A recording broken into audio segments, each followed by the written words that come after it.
Yo, today I was scrolling on YouTube and shit like that, and I seen, this YouTuber named Metro Stories. He made a video and it said the NFL is not ready for the New Orleans Saints.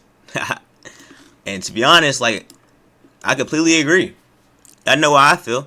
Man. I feel like Tyler Shuck MVP season next year. He got a snub of the Rookie of the Year. They gave it to some mid wide receiver. His name was like McMillan or something. That's besides the point. He doesn't even deserve recognition, to be honest.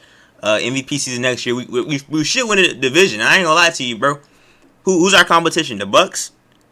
Yeah, alright. They got a 5'9", they got a quarterback. We should be good. I mean, it's not like they're sitting here managing them. Like, hey, we don't want them to throw the ball. We're trying to hide them. We only want them to throw it 15 times a game. He could really run an offense and really do that. And That's he's real. doing that and then some. And where I know I messed up on my evaluation coming out in the draft is I just didn't give enough credit for some of his physical ability. For the last few years, New Orleans has been a city waiting for a sign. Since the departure of Sean Payton and the retirement of Drew Brees, the black and gold have existed in sort of a football purgatory, caught between the greatness of the past and the uncertainty of the future. We saw some flashes, but for the most part, it was buried under stagnant play calling, a rotating door at quarterback, and the ever-present weight of a win-now salary cap. But as the 2025... That 5 years after Sean Payton left, it was like 2 years where Pete Carmichael and Dennis Allen were like calling offensive plays. I'd rather watch grass grow and paint dry than watch that like ever again, bro. season That shit was eye close, pollution. something shifted It was literal eye pollution. in the atmosphere. It wasn't just the wins, it was the way they happened. It was a rookie quarterback showing the poise of a 10-year veteran. It was a defense that kept fighting, and now as we stand on the doorstep of 2026, the purgatory is over. Thanks. Welcome back to the channel. Today we are going to be breaking down why the New Orleans Saints are one of my favorite sleeper teams for the 2026 season. Yeah, talk to me. We're going to be talking about Tyler Shock, we're talking about Kellen Moore, and more importantly, we'll talk about the future of this team, mainly the draft. So grab your coffee, or if you're a Saints fan, your gumbo, and let's dive into what has happened with the New Orleans Saints. The most important move of the 2026 offseason did not happen on the field. It happened in the front office. When Mickey Loomis expertly avoided the chaos of the coaching carousel and locked in Kellen Moore as the new head coach, the message was clear. The Saints are embracing the modern NFL. Right. Kellen Moore is not just a coach, he is a tactical architect. During his time with the Dallas Cowboys and the Philadelphia Eagles, he proved that he could build a scheme around the specific talent of his players, rather than forcing them into a rigid box. In years past, the New Orleans Saints have been criticized for being too predictable. However, under Kellen Moore, predictable is a word that is being removed from the dictionary. What Kellen brings to the table is a rare ability to tailor his play design to his quarterback. We saw that this year by seeing Tyler Shock throw some dimes down the field while also working in the RPO and play. I like how he's not mentioning Spencer Rattler so far. That's a good sign. Because the Spencer Rattler era, we were like 1-10. So I'm glad he's not mentioning Spencer Rattler. Action. Shock's rookie season was brilliant, using motions to identify defenses, utilizing tight ends, and running the football effectively despite not having the personnel in the back end. All of these things made the young guy a lot more comfortable. Moore has also shown the ability to get the ball to his playmakers. Look at Saquon Barkley. Like, look at that. That's Josh Allen-esque, bro. You gotta realize these are grown men who like they do this for a living. He just like escaping them with ease. Look, play the video. More comfortable. Moore has also shown the ability to get the ball to his he's playmakers. slippery. Look at Saquon Barkley. Look at CeeDee Lamb. And this year, look at Chris Olave.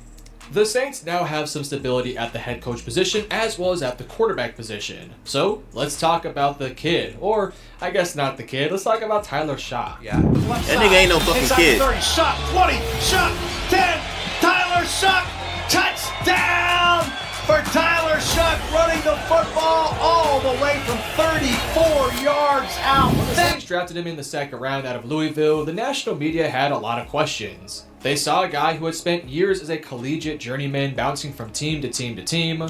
They saw the injury-prone label, but what New Orleans saw was a 6'5", 220-pound quarterback with a solid arm and the resilience of a battle-tested veteran. And man, did he prove him right. And let's not act like he's not fast, right? Like he got some. He got. In the multiple games he started, he put up some pretty decent numbers. 2,384 passing yards, 10 touchdowns to 6 interceptions, Not like this nigga's a snail. completion percentage of 67.6, and a passer rating of 91.3. However, the stats don't tell the full story. Right. When Tyler Shough took over the team was 1-7. Meaning he would play 9 games, and in those 9 games, he would go 5-4, including a 4-game win streak between weeks 14 to 17, and a narrow loss to Atlanta. We would won a division. The team went if from he would have started from week 1-7 1, with Spencer Rattler leading the way to 6-11 by season's end. During the back end of the season, we really got to see Tyler Shough show off why he was drafted in the 2nd round. Right. He showed poise in the pocket, the ability to get the ball to his playmakers. Yeah. And more importantly, the ability to run Kellen Moore's offense. And like on top of that, some shit that his stats don't show is like swag. Like this nigga has like, I know the word aura is like popularized and like it's kind of like getting corny now. But this nigga has like, he has an aura about him where you like respect him. You feel what I'm saying? No disrespect to the other Saints quarterbacks after Drew Brees, Andy Dalton. I'm just listing off some of the names. Andy Dalton, Trevor Penning, Spencer Rattler. I mean, we're talking about some. These aren't household names, to say the least. Like these, that's like Canadian football talent. Like, you feel what I'm saying? They got aura of like, I don't know, aura of ladybugs, aura. Bro, just play the fucking video, bro. He was a finalist for the AP NFL Offensive Rookie of the Year award, despite only starting 9 games. Now entering into year 2 with Kellen Moore by his side, the ceiling is through the roof. He has the size, the arm, and most importantly, the trust of the locker room. Right. The quarterback search that has haunted this franchise since Brees walked away is officially over. Look at that speed. For the end zone. That's the next Michael Thomas right there, man. In the NFL, context is everything. And the context for the New Orleans Saints in 2026 is the NFC South. To put it bluntly, the division is wide open. The Carolina Panthers are the reigning NFC South champions, but their victory was far from dominance. The team was taken out in the wild card round after an 8-9 season. Bryce Young has yet to establish himself as the franchise cornerstone, and they're largely unproven as to whether or not they can repeat as champions. Then there's the Tampa Bay Buccaneers. Their roster is ready to win, but do they have the head coach and maybe more importantly, the quarterback to get them there? Add in that the team is not getting any younger with guys like Mike Evans and Devontae David. They will likely Kevin Wright's favorite the division, but will they Kevin Wright's favorite roller coaster. And then there's the Atlanta Falcons. They are currently navigating a nightmare at the most important position, with Michael Penix Jr. recovering from a season-ending injury. Now, I do love the head coaching hire, but we also have to talk about the James Pierre.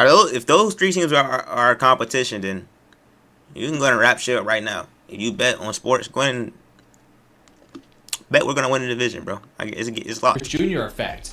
The team has a lot of questions, and at least for now, we don't have most of them answered. So, this potentially could... By the way, I always wondered, Michael Penix is always wearing that do-rag. That shit has to build up a smell, right? Like the do-rag. There's a lot of questions, and at least for now, we don't have most of them answered. So, this potentially... That shit gotta stink. I'm gonna just cut the shit. That do-rag that Michael Penix wears, it has to stink. Could be the Saints' moment. While the rest of the division that's their competition, though, man. Coaching hot and they with a stinky do-rag. We're gonna win the division, 100%. New Orleans is the only team with a proven young quarterback and head coach duo, and a healthy dose of momentum. History tells us that one team goes from worst to first almost every year in the NFL. In 2025, it was the New England Patriots. In 2026, the odds makers in Louisiana are already looking at the Saints to be that team. Right. We were last in the division. Damn. It's 1st and 10. Here goes Damn. There he go. This is Michael Vick. Late season surge, the Saints still hold a premium asset, a top 10 pick in the 2026 NFL Draft. And unlike previous years where they had to reach for a quarterback or top trade 10 away pick, the future, Mickey Loomis top 10 pick. We're going wide receiver. I'm gonna keep it a stack. We're going wide. We're getting that Jordan Tyson kid. Watch, I guarantee you. Has plenty of options for who they can take. What should we get? Has Saints fans. Specific areas of concern that can be solved in a single weekend. Their biggest need is the interior offensive line. If you want Tyler Shough, if we draft if the Saints draft the O-line, bro, please don't draft another O-lineman, dog. Y'all just aren't good at drafting O-lineman. Just pick a nigga off the side of New Orleans or some shit. Or a free agent. Like I said, man, my uncle can block better than Cesar Ruiz. Cesar Ruiz might be the worst O-lineman I ever watched with my own 2 eyes.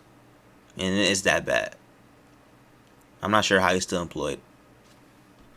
Don't draft O-lineman, please. Healthy and remain productive, you have to protect him. I'm tired of it. The interior of the line struggled in 2025, so expect the Saints to target a day one starter at guard or center. Oh my gosh, bro. We're not drafting a day one guard. No, it's not happening. Not on my watch. Chris Olave is a superstar. Devon Vele has some potential. You call Chris Olave a superstar? I fuck with Chris Olave. I fucks with Chris Olave. He's not a number 1 wide receiver on a championship team. Let me repeat that. He's not a number 1 on a championship team. I don't think he is. I genuinely don't. He doesn't make like the big time catches. Potential, but is largely unproven. But the Saints are going to need more. They could use a dynamic down the field threat, or maybe someone who can win yards after catch wise. Someone who can play opposite of Chris Olave and pose a real threat to the defense. Yeah. Amongst many other needs, I would say the next big one is the edge rusher / maybe a linebacker. Now we got Carl Granderson. Davis is an ageless wonder, but he is human. Finding a high motor linebacker or a versatile edge rusher to anchor Brandon Staley's defense is a must. Now, there has been a lot of buzz around Jeremiah Love, running back out of Notre Dame. With Alvin Kamara entering the twilight of his career, Love is seen as the perfect lightning to Kamara's experience. Kellen Moore's system thrives with an elite, versatile back, and Love fits the mold perfectly. Then there are all the receivers. Ohio State's Carnell Tate or Arizona State's Jordan Tyson are the names being linked to New Orleans at pick number 8. Exactly. Imagine an offense with Chris Olave on one side, a blue chip rookie on the other, and Tyler Shock delivering the ball. Right. There is some defensive buzz on edge rushers like David Bailey and Ruben Bain. Both now we're guys good. With different skill sets, but both are absolute demons. David Bailey, much more of a pass rush oriented player, whereas Ruben Bain is the more prototypical Saints edge rusher. The options are almost unlimited, but what we do know, one will be a Saint. That's fair. He can run and throw and hey, look at that, man. That's just beautiful right there. Also, we should trade. We should probably get rid of Juwan Johnson just for the fuck of it. Right? No way. There's no shot Juwan Johnson is a Super Bowl type of tight end. Season was a little bit of a test of faith. He's not. It was a year of almost and what ifs, but as the sun sets on the old era of New Orleans football, the dawn of the Kellen Moore and Tyler Shock partnership looks brighter than a neon light on Bourbon Street. The team has the quarterback, they appear to have the coach. The neon light on Bourbon Street? He's just saying shit. This is what? They have the draft capital, and most importantly, they have the fights. They proved in December that they won't go quietly into the night. In 2026, the New Orleans Saints aren't just looking to compete, they're looking to take back what belongs to them. The NFC South is on notice, and the black and gold are maybe back. But Saints fans, you tell me, do you think you can actually win the division in 2026? Hey, what y'all think, man? Y'all think we got a shot? Who should we draft? Let me know. Like the video, subscribe. I'm out.